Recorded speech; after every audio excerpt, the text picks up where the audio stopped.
لیکن جب وہ یہ کہتے ہیں کہ میں روایت کے خلاف ہوں. علی بھائی، حال ہی میں ایک USA کے ہمارے مفتی صاحب انہوں نے ایک 4 گھنٹے کی اسٹریم کی اور سب سے بنیادی اعتراض جو آپ پر کیا کہ آپ رینڈ کارپوریشن کے نمائندہ ہیں اور آپ کی فکر کا جو اکثر مواد ہے انہیں سے ریلیٹ کرتا ہے اور آپ کو فنڈنگ بھی انہوں نے ہی آپ کو لانچ کیا ہے. ایکچولی یہ وہ اسٹوڈنٹ ہے جو انجینئر صاحب کے عشرہ مبشرہ میں شامل ہیں. بات کرتے یہاں تک آ دیجیے ایک طرف مفتی اسد الدین الواجدی اور ایک طرف انجینئر. اس اعتراض پہ آپ کیا کہیں؟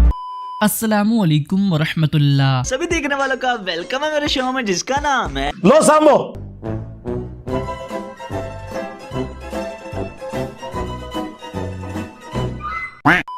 جب کسی کے پاس قرآن حکیم کی واضح آیات، بخاری اور مسلم کی احادیث کا جواب نہ ہو اور وہ دین تصوف کو قرآن و سنت سے ثابت نہ کر سکے تو پھر ان کے پاس یہ گالی ہے دینے کو. اور میں اس گالی کو چھوٹی گالی سمجھتا ہوں. مجھے تو اس سے بڑی گالیاں پڑی ہیں. مجھے قادیانی کہا گیا. سب سے بڑی اگر مجھے کوئی گالی دی جا سکتی تھی تو وہ یہی تھی کہ میں قادیانی ہوں. تو اللہ کا شکر ہے یہ اعتراض پٹ گیا. یہ تو چھوٹی چھوٹی باتیں ہیں. ان لوگوں کی ان باتوں کی کوئی اہمیت نہیں ہے. اور قرآن و سنت کی روشنی میں اگر کوئی چیز ایسی وہ سامنے لے کر آئیں گے جس کا جواب ضروری ہوگا تو ہم دیں گے. اللہ کا شکر ہے ہمارے اسٹوڈنٹس نے اپنی زندگی کے 4 گھنٹے ضائع کر کے وہ اسٹریم دیکھی ہے. اس کے بعد انہیں مایوسی ہوئی ہے اور میں نے ان سے صرف ایک ہی سوال پوچھا کہ جواب دیا. ان کا جواب کوئی نہیں ہے ان کے پاس. وہ کہتے ہیں ہم نے تو اس پہ بات ہی نہیں کرنی. باقی یہ جو الزام لگاتے ہیں کہ ہم کوئی سازش کر رہے ہیں اسلام کے خلاف، تو اسلام کے خلاف تو سازش انہوں نے کی ہے جنہوں نے انڈیا کے 2 شہروں کی بنیاد کے اوپر امت میں 2 فرقے بنا دیے ہیں، دیوبند اور بریلی، اور ایک دوسرے کو کافر اور مرتد ڈکلیئر کیا. یہ اپنی جو عقیدوں کی کتاب ہے نا المحند علی المفند، اس عربی نام کا ترجمہ اپنی پبلک کو نہیں بتا سکتے کہ علماء دیوبند کی لینگویج کیا تھی. ہند کی تلوار ایک پاگل سٹھائے ہوئے بابے کے اوپر. وہ ایک کلپ میں نے مسلم ٹوڈے کے اوپر دیکھا جس میں وہ کہہ رہے تھے کہ احمد بریلوی صاحب کے بارے میں بھی انجینئر صاحب اگر کوئی بات کریں گے تو میں احمد بریلوی صاحب کا دفاع کروں گا. اور میں یہ ڈنکے کی چوٹ پر کہتا ہوں کہ اگر میرے علم میں یہ بات کہیں آئے کہ اس نے مولانا احمد رضا خان، میں مولانا کے ساتھ کہہ رہا ہوں تعظیماً، مولانا احمد رضا خان کے تعلق سے بھی کوئی جھوٹ بولا ہے، جیسے کہ شاہ ولی اللہ کے تعلق سے بولا، علی القاری کے تعلق سے بولا، ائمہ اربعہ کے تعلق سے بولا، تو انشاءاللہ آپ مجھے پائیں گے کہ میں دفاع کروں گا کیونکہ ہم اہل روایت کے ساتھ ہیں. آما پھر مدرسہ تو احمد بریلوی کا دفاع کرے نا. اس کو مفند کا ہے، اشرف تھانوی نے سگنیچر کیے ہیں. تو اشرف تھانوی صاحب کی قبر پہ جا کے، یہ تو سماع موتا کے عقیدے کے قائل بھی ہیں، اشرف تھانوی صاحب سے عرض کریں قبر پہ جا کے کہ حضرت یہ آپ کیا کر کے گئے ہیں کہ آپ نے المفند کہا اتنے بڑے عالم دین کو. تو اسلام کے خلاف اگر کوئی سازش ہے تو یہ دین تصوف کے ماننے والے لوگ. میرے بارے میں یہ کلیم کرنا کہ میں کوئی الگ سے فکر لے کے آیا ہوں تو ایسا نہیں ہے. تقلیدی سوچ وہ ان کی ہے. ہم اصحاب الحدیث، اہل الحدیث، اہل السنہ کی فکر کے اوپر ہیں، جو امام مسلم نے مقدمے میں لکھا کہ اہل سنت کی حدیثیں لی جائیں گی، اہل البدع کی نہیں لی جائیں گی.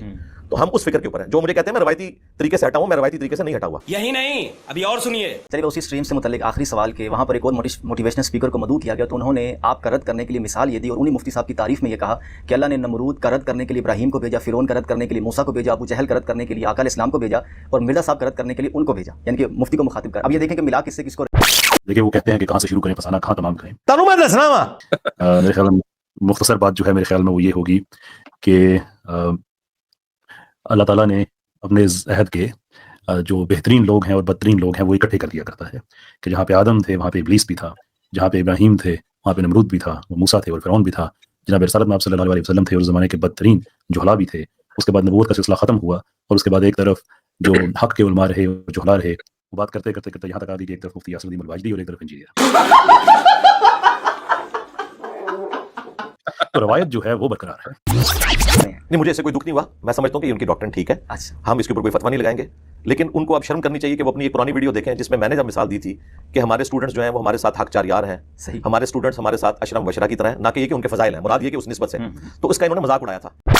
ایکچولی یہ وہ اسٹوڈنٹ ہے جو انجینئر صاحب کے عشرہ مبشرہ میں شامل ہیں. اسٹوڈنٹس بننے والے ہیں، ٹھیک ہے. جس طرح نبی علیہ السلام کے وہ 7 حقچار یار تھے نا، تو یہ میرے ساتھ حقچار یار ہیں. انڈرسٹینڈ اسلام، ٹھیک ہے جی. ٹرو مسلم اونلی اور ہدایہ پورٹل. بالکل ماشاءاللہ. اب تو عشرہ مبشرہ بھی ہو چکے ہیں، آپ لوگ بھی شامل ہیں، اور یہ ماشاءاللہ 313 کیا کتنے آگے ماشاءاللہ لوگ ایڈ ہوتے جا رہے ہیں. جی آپ نے بالکل ٹھیک سنا. ہمارے انجینئر صاحب کے حق چار یار بھی ہیں، ہمارے انجینئر صاحب کے عشرہ مبشرہ بھی ہیں. یہ اور بات ہے کہ یوسف قذاب نے اس طرح کا دعویٰ کیا تھا تو اس کو جیل ہوئی تھی. ابھی تو میں آپ کو ایک مزے کی بات بتاؤں، اور میں نے ان کو بتایا تھا کہ اردو زبان میں محاورہ بولا جاتا ہے. ان کو تو نہیں میں نے بتایا، یہ تو کوئی مذہبی پرسنالٹی بھی نہیں ہے. ان سے پہلے جن علماء سے سیکھ کے انہوں نے اعتراضات کیے تو میں نے ان کو بتایا تھا کہ جب اردو میں یہ محاورہ بولا جاتا ہے کہ فلاں کا یار غار ہے، تو کیا بولنے والا ایک کو ابو بکر اور دوسرے کو رسول اللہ مان رہا ہوتا ہے صلی اللہ علیہ وسلم؟ تو ایسا تو نہیں ہے نا. تو ان کو یہ بات اللہ کے فضل سے اب سمجھ آ گئی. انہوں نے وہی والی مثال فٹ کر دی. تو میں وہ کام نہیں کروں گا کہ میں ایک ٹکٹ میں 2 مزے کروں. میں کہوں گا کہ میں آپ کی بات کو پازیٹیو لیتا ہوں کہ یقیناً نمرود جب آپ نے کہا تو اس سے مراد مجھے کوئی کافر نہیں سمجھا تھا. آپ نے ایک سمجھانے کے لیے مثال دی، اور مجھے اس سے بھی زیادہ خوشی ہوتی اور علماء دیوبند اور ان کے جو فرنٹ مین ہیں ان کے بارے میں حسن ظن ہوتا کہ ایک مثال اور دے دیتے کہ یزید کے مقابلے پہ آپ کو اللہ نے حسین بنایا، تو مجھے خوشی ہوتی. لیکن یہ اتنے بدبخت ہیں کہ اہل البیت کا نام ان کی زبان پہ آ ہی نہیں سکتا. تو ان کے لیے پھر میں کہہ دیتا ہوں کہ اللہ کے فضل سے اللہ تعالیٰ نے ہمیں تم سارے یزیدیوں کے مقابلے پر حسین بنایا الحمدللہ. تو وہ پرانی ساری چیزیں تو منسوخ ہو گئی نا. آخری واقعہ تو یہی ہوا ہے نا.